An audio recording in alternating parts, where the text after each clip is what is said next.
eran estos grupos minoritarios que eran discriminados y carecían de derechos, un poco lo que ya les dije recién. Y acá un texto de Bahat Adrián que lo voy a leer porque me parece interesante. Yo les dejé el libro de este autor en la biblioteca, así que si a alguno le interesa después puede verlo.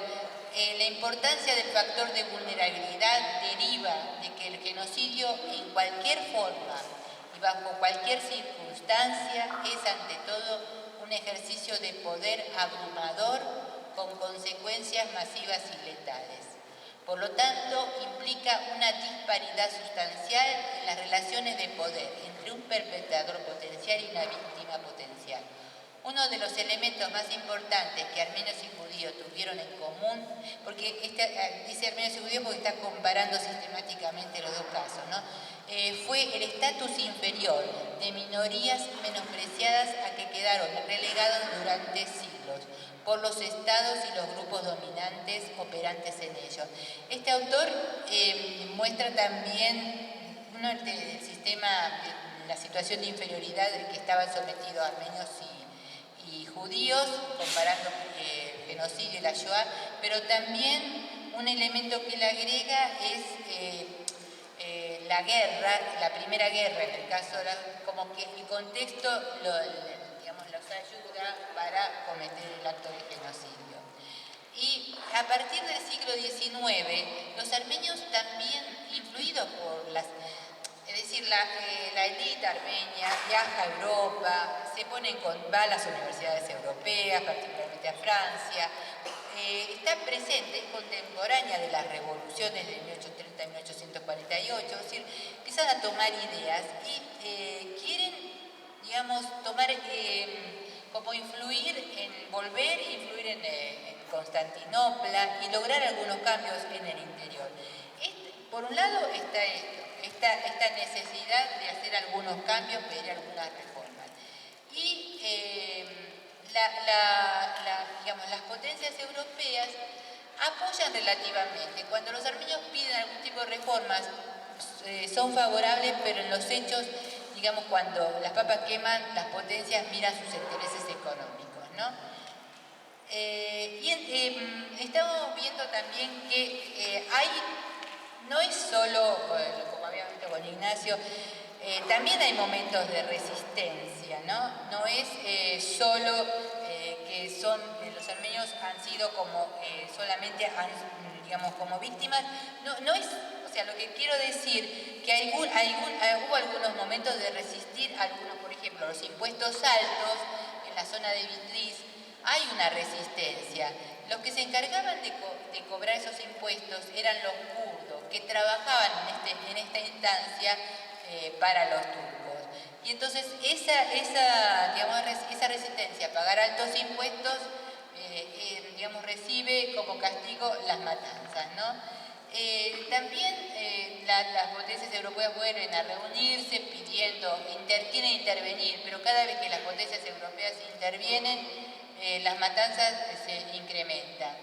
Acá les quiero hablar sino que le pongo estas palabras que son difíciles, de las provincias orientales. Las provincias se llaman vilayetos, y estas son las 6 provincias que ahora van a ver ustedes en este mapa, y que lo que es rojo es los armenios, o sea, ven que algunos lugares armenios son mayoría, en otros no. El verde es turcos y después los kurdos.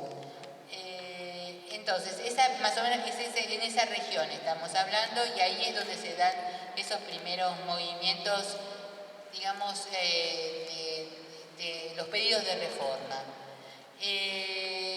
Bueno, acá sobre las rivalidades que existen entre las potencias, más allá de que están juntas y son las que se van a unir en la guerra, Francia, Inglaterra y Rusia, al mismo tiempo rivalizan estas potencias, porque por un lado no intervienen realmente en el Imperio Otomano porque desconfían entre ellas. Incluso cada una de ellas saca sus ventajas, y por eso es que la situación de los armenios se torna cada vez más difícil, más allá de que son cristianos. En realidad, en los hechos no intervienen claramente para ayudarlos, ¿no? Ahora, en el siglo XIX también un dato importante es que se va, digamos, desarrollando el nacionalismo turco por un lado y el armenio por el otro. Y estos son los partidos políticos que se van formando. Y como ven ustedes, y esto tiene que ver con la situación de los armenios. A veces se ha dicho que los armenios son un pueblo en diáspora. La diáspora no comienza luego del genocidio, sino antes. Hay diásporas en la India, en Transilvania, o en distintos lugares, en Inglaterra, antes del genocidio. Y ustedes si miran, un partido solo, el Armenagán, que es en Armenia otomana, pero los otros dos se crean fuera de lo que es el territorio de Armenia, uno en Georgia, actual Georgia, Tbilisi, la capital, o Tiflis en aquella época, y el otro es en Ginebra, ¿no? Y esto es importante porque quiere decir que los armenios empiezan a organizarse, pero al mismo tiempo, digamos, el alcance de estos partidos políticos no llega al interior, es decir, al interior del imperio donde el genocidio fue mucho más severo. En realidad, poco de la gente que vive en el interior del imperio estaba al tanto. Imagínense en esa época estos partidos que se crean en lugares tan alejados. En cambio, sí, en Constantinopla, o sea, Estambul actualmente, entonces sí estaban más concientizados políticamente. Y ahí se da otro acto de resistencia, que es la toma del Banco Otomano. ¿Por qué hacen esto? Los armenios de un partido, de la Federación Revolucionaria Armenia, de los que fue creado en 1890 en Tiflis. Lo hacen para llamar la atención de las potencias europeas. Finalmente, digamos, no logran sus objetivos, porque después vienen las matanzas, y digamos, negocian su emigración, salir de Turquía, del Imperio Otomano, y salen, y una parte de ellos llega a la Argentina. Incluso en La Nación del año 1896 hay un dato de estos que llegaron a la Argentina, ¿no? Pero la indiferencia internacional sigue estando. Ahora, bueno, este es el sultán Abdulhamid, que es el que organiza estas masacres que yo les dije. O sea, a los pedidos de reformas, el sultán responde con las masacres de 1894-96, que en realidad, y acá hay una diferencia interesante que quiero hacer, que el objetivo del sultán no era eliminar a toda la población, sino lo que quería era más bien disciplinarlo, a diferencia de lo que vienen después, que son los jóvenes turcos, que lo que quieren es eliminarlos. Yo, si quieren, paro un segundo y les pregunto a ver si hay alguna pregunta que hacer en esta instancia, y después, en todo caso, para no cansar a la gente tanto estar escuchando, si te parece. ¿Alguien quiere hacer alguna pregunta?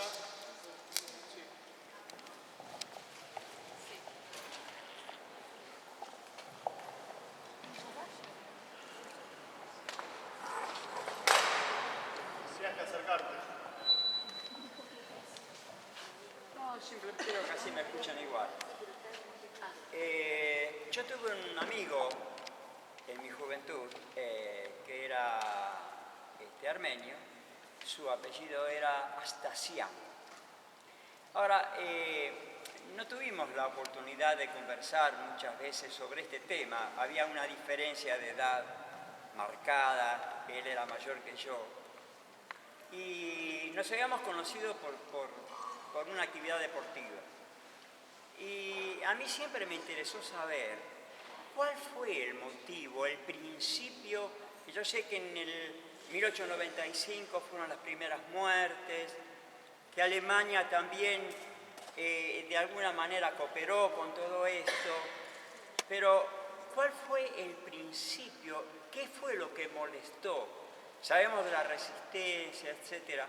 Pero ¿cuál fue el principio? ¿Por qué molestó? ¿Por la parte religiosa? ¿Por qué otras cosas pudo haber sido? Bueno, gracias por la pregunta. Yo voy a hacer algunas referencias un poco por ahí a lo que me dijeron algunos entrevistados para hacerlo más ameno, ¿no? En este caso voy a mencionar algo de mi abuelo, que como hablaba con la profesora, mis abuelos fueron los que me transmitieron a mí este interés. Y cuando estos primeros inmigrantes, que ellos eran del interior, del Imperio Otomano, el énfasis en lo que era la causa, ellos ponían énfasis en lo religioso. Los turcos nos decían a nosotros Yabur, que quiere decir infiel, y para una persona creyente, más allá de que no fuera musulmana, era otra religión, cristiano, era muy doloroso que le dijeran eso. O sea, al comienzo, digamos, del relato, cuando se empezó a reconstruir el relato, el énfasis estaba puesto en lo religioso. Ahora, después, cuando los historiadores empezaron a estudiar el tema, que esto, digamos, data del 1975, 1985, ya se empezaron a ver otras cuestiones, que son varias. El tema geopolítico, por un lado, la ubicación de los armenios. Los armenios estaban ubicados en lo que sería en el corazón de Turquía, y es Anatolia, que es lo que reivindica hoy como propio Turquía, ¿no? Eran en el corazón de Turquía. Ahora, ustedes ubíquense el Imperio Otomano, que prácticamente llegó hasta Viena y luego fue perdiendo territorios. ¿Qué era lo que le molestaba a los turcos? Sí. ¿Qué era voy a llegar. el principio? Voy a llegar a eso. Lo que quiero decir que uno es el tema, es decir, el tema de la guerra y la pérdida de los territorios, digamos, molesta y preocupa a los líderes turcos. Molesta porque están perdiendo esos territorios. Entonces, tienen a un grupo, como los armenios, que piden reformas, que no están conformes, que quieren mejorar su situación, no autonomía. Esta es una cosa que por lo menos está escrito en todos lados, que no era autonomía lo que pedían, sino mejorar su situación. Entonces tiene este grupo que los molesta. Como yo le dije antes también, los armenios eran parte súbditos del Imperio Otomano, parte del Imperio Ruso.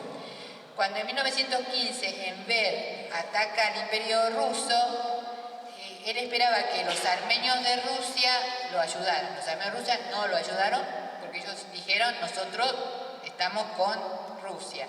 Entonces, ahí también se crea esta idea de enemigo interno. Es una quinta columna, es alguien que no acepta ser turco, porque los armenios reivindicaban su identidad, su religión, estaban organizados, instituciones, iglesias. O sea que se va generando, este es el punto, se va generando esta idea de que este grupo les molesta. Les molesta, vuelvo a decir, porque piden reformas, porque no se conforman, y los armenios no se conforman porque de algún modo los armenios eran dueños de ese territorio y fueron conquistados. Y en cambio hay otros pueblos, como es el caso judío, que estaban en el Imperio Otomano, fueron recibidos digamos, después de la expulsión de España, sefaradí. Entonces, yo creo que ahí también hay un punto. Los armenios se consideraban que ellos habían sido, digamos, dominados. Pero no hay esta idea de que los armenios quisieran la autonomía, ni la pensaban. Pero sí querían mejorar su situación de inferioridad. Como dije antes, que no se que fueran considerados yabur, que fueran considerados infieles, que no tenían derechos políticos. Pero sí crecieron económicamente mucho, griegos, judíos y armenios, como vemos después, y que fue ese un tema también, ¿no? El crecimiento de estas minorías. No sé si está el punto. Y la pérdida yo lo que quería decir, también la pérdida de estos territorios en Europa, hacen que Turquía se cierre sobre sí mismo. Un factor importante también que hay que tener en cuenta tiene que ver con el tema del nacionalismo. La creación, o sea, tiene esta idea de una evolución del otomanismo, del imperio multiétnico con minorías reconocidas, a un Estado-nación, porque tiene que ver con el surgimiento de los Estados-nación también. pero digamos que son varios los factores. No hay que tampoco olvidar el tema del surgimiento del nacionalismo turco. Estoy un poco adelantándome, pero lo hago así rápido como para que de golpe tengan esta idea de por qué. Porque es difícil decir por qué con una sola palabra. Es una serie de cuestiones que se van, digamos, generando. Pero después, ya que dije, bien así llegué al meollo, de todos modos después lo voy a... Hola. Mi consulta, lo que me sorprende es la indiferencia de las potencias. Después nosotros hemos visto en clase que tiene que ver con el tapón que ponen en Rusia, después de que Rusia sale de la guerra. Pero antes, porque esto viene de 1894, Claro. 1896. Yo lo hice, quiero decir que, bueno, cuando digo indiferencia voy a los resultados. No es que no hubo, digamos, expresiones, incluso en los libros que dejé, que es la repercusión del genocidio en la prensa argentina de 1890 a 1915, ahí van a encontrar algunas declaraciones de un obispo de Canterbury, por ejemplo, que hace declaraciones, después Jean Jaurès, Clemenceau. Estaba hablando con la profesora que la diáspora armenia en Francia es muy importante y tiene su origen desde el siglo XIX. Ellos trabajan mucho, trabajaron estos armenios que estaban en Francia con los políticos, con los escritores. Hicieron muchas declaraciones, pero en los hechos no es que hubo indiferencia, sino que se hacían misas en París y demás. Pero quiero decir, cuando en el año 1920 cuando, digamos, lo que los turcos llaman la guerra por la independencia, cuando ellos recuperan el territorio de lo que sería el Imperio Otomano con Mustafa Kemal, ahí las potencias europeas que primero pensaron en ayudar a Armenia, luego con el avance, con digamos, la revolución rusa, Claro, en el año, estoy hablando del año 20, ¿no? Lo anterior, sí, o sea, yo lo que dije son como, no me detuve. Decime. Lo que me llama también la atención es la poca difusión. Cuando comentaba, por ejemplo, eso de que las conmemoraciones eran internas, Sí. Inevitablemente se hace el paralelo con el genocidio judío. Claro, pero eso es lo que yo estoy hablando, eso que dije del año 30. O sea, todavía no estaba esta idea, no se sabía que esto que le estaba pasando a ellos era como que le pasaba por algo, digamos, una cosa más personal.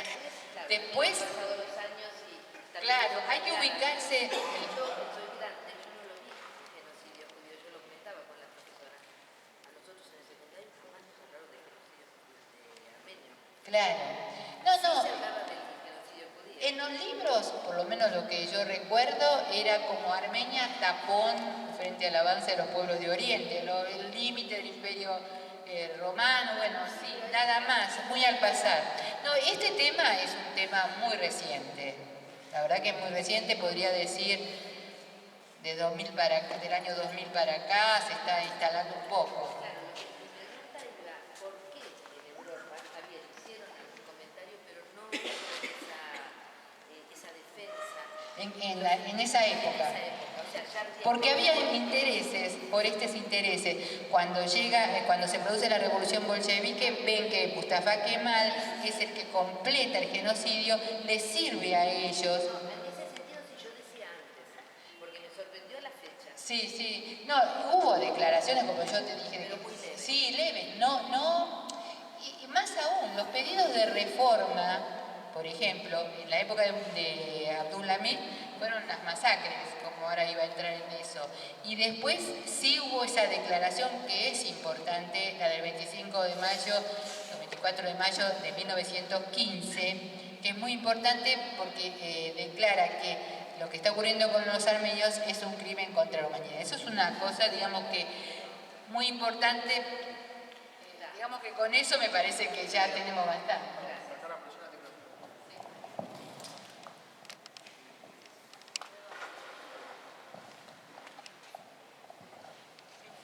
De la pregunta que hizo el señor, te quería preguntar hasta qué punto tiene que ver con la intención de anexar los territorios armenios en la frontera rusa sin Armenia, ¿no? Como una primera limpieza étnica para ganar esos territorios del este, ¿no? En un contexto de guerra, claro, para darle peso a lo territorial, digo. ¿Te refieres al patriotismo concretamente? Claro. Bueno, sí, también. Es decir, estaban las dos posiciones. Yo después lo voy a decir también, pero no importa. Las dos posiciones. Ziya Gökalp, que es uno de los ideólogos del genocidio armenio, la idea era, o bien la idea de expandirse hacia el este, hacia el Asia Central, y los armenios constituían un obstáculo en esa expansión, esa también, el panturquismo, pero también interesaba que la Anatolia, lo que era el corazón de Turquía, estuvieran fuera para los turcos y ese proceso de homogeneización que después le voy a explicar. El panturquismo también tuvo que ver, ¿no? Sí. Una pregunta aquí, no sé si había alguien más. No importa. Sí. ¿Qué riqueza tienen estos territorios que son disputados, donde estaban los armenios? No. Y hay otra cosa, sí, no me queda clara a mí la relación que hay. Sé que hay algún tipo de relación entre la Primera Guerra Mundial y la masacre de los armenios. ¿Qué vínculo hay ahí? ¿Qué intereses están en juego en ese caso? No, el tema de cuando yo dije la Primera Guerra, porque es el contexto, porque todo el mundo está ocupado en otra cosa y es un contexto favorable como lo fue la Segunda Guerra, o sea que el contexto de la guerra ayudó. De hecho, digamos que Turquía o el Imperio Otomano se alió con Alemania y entonces ahí digamos que empezó esta idea de ese plan que ya se había pensado en 1910. En cuanto a la región de Anatolia, en ese momento es que, si después vamos a ver un mapa, si perdían, no podían perder Anatolia los turcos, porque si no perdían gran parte de su territorio. Ya habían perdido los territorios europeos y entonces no estaban dispuestos a perder. No era un tema, digamos, de riqueza, sino simplemente territorial. Si quieren, si no hay podemos avanzar y luego hacemos otra vez la pregunta. Sí, porque algunas preguntas veo que tienen que ver. Cuando no es el lago, que los ingleses lo ponen al lago. Sí, es para, digamos, dirigir la sublevación de los árabes, la verdad, y así. Pero no está muy relacionado con el tema armenio, pero igual es un tema de ese momento. Bueno, acá me gustaría,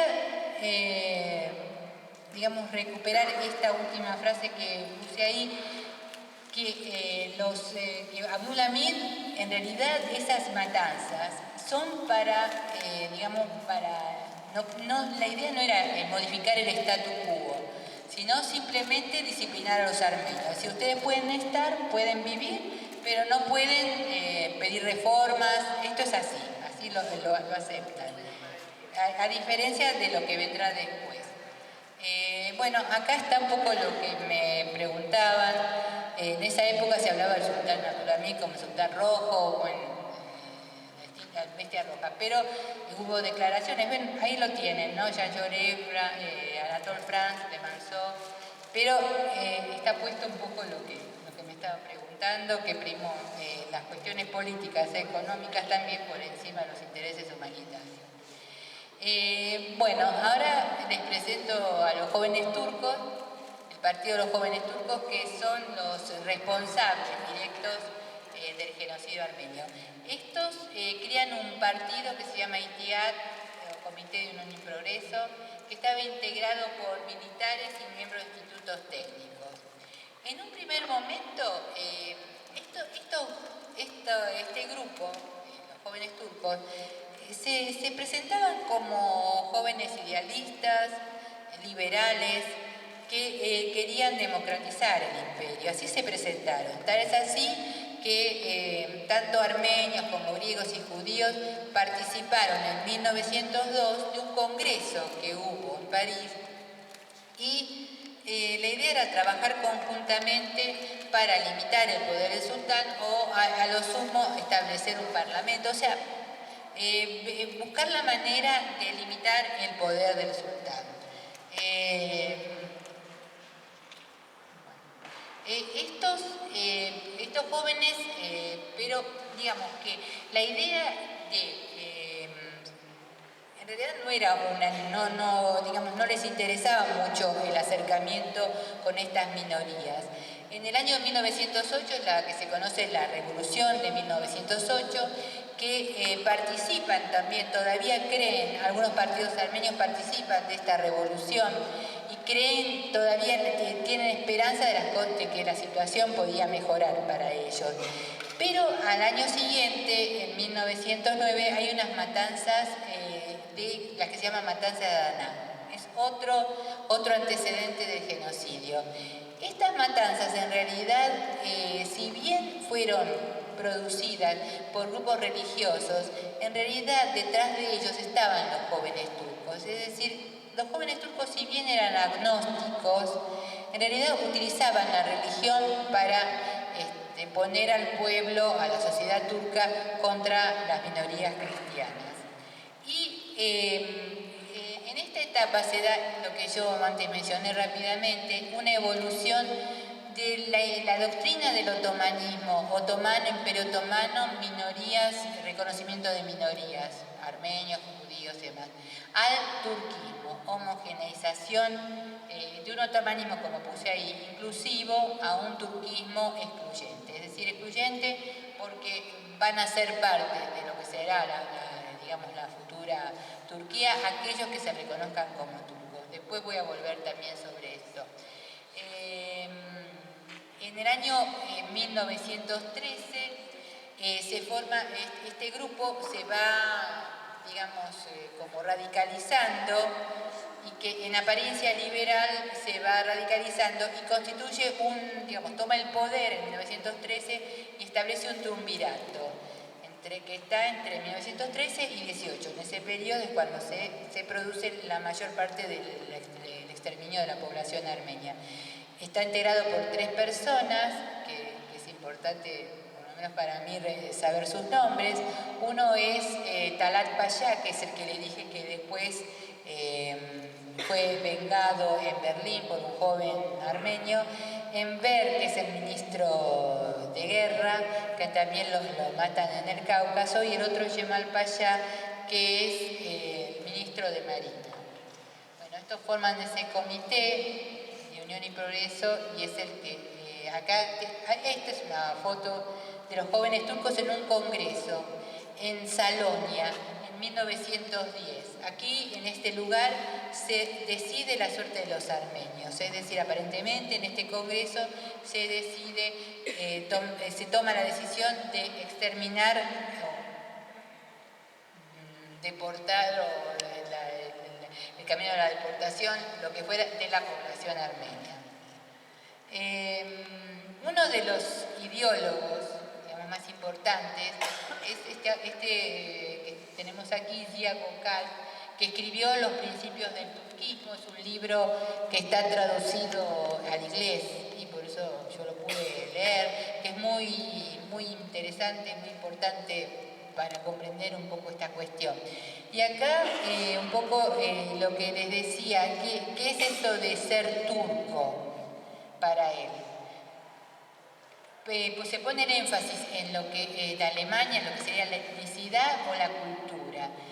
Ziya Gökalp, él mismo, aparentemente era kurdo, y él en sus escritos dice, no importa si una persona que sea, si armenio, griego, no importa, o kurdo, lo que sea, lo importante es cómo se siente culturalmente, y es como se forma finalmente la sociedad turca, entre los turcos y los que se consideran como turcos no siéndolo. Es el caso de Ziya Gökalp. Este es el ideólogo más importante, muere en 1923 y deja un libro que aclara algunos puntos. Por supuesto no dice concretamente cómo se dio solución a la cuestión armenia, no lo dice, pero no es necesario que lo diga, porque les quiero decir, algunas cosas muy importantes para comprenderlo esto, ¿no?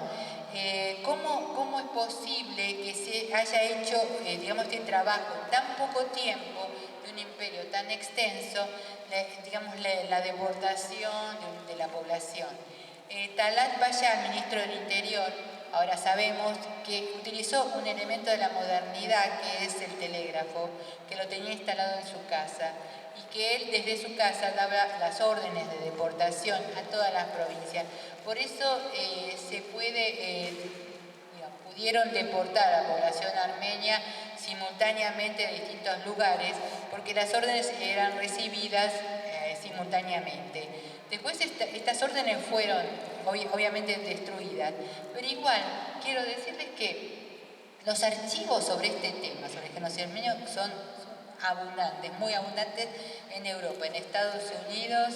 Y miren, hasta en la prensa, como en la prensa argentina, parece mentira que podía salir tantas noticias, pero bueno, me baso en los archivos fundamentalmente más que en la prensa. Y es que está la prensa, los archivos alemanes también son muy importantes. ¿Por qué son importantes? Porque los alemanes eran aliados del Imperio Otomano. Entonces podían tener representantes en todo el interior y fueron testigos, y los archivos alemanes también son muy importantes. Y una de las cuestiones que Turquía, digamos, niega es la intencionalidad. Pero a través de los archivos y la intencionalidad y la planificación, la intencionalidad que lleva consigo y la planificación también. En realidad eso también se ve en los archivos, ¿no? Que cómo estaba planificado, claramente planificado. También les puedo decir unas palabras sobre los archivos turcos, si les interesa, ya que estoy hablando historiadores. Y es que hasta 1923, y ahí es la dificultad, ¿no? El alfabeto turco era con letras arábicas. Después, con Mustafa Kemal, fundador de la llamada Turquía moderna, hace un cambio de las letras para europeizar el país, de las letras arábicas a las letras latinas. Entonces, muchos de los archivos se hace esa transcripción, digamos. Ustedes se imaginan ahí cómo se pudo haber limpiado un poco. Y después, otro tema es que los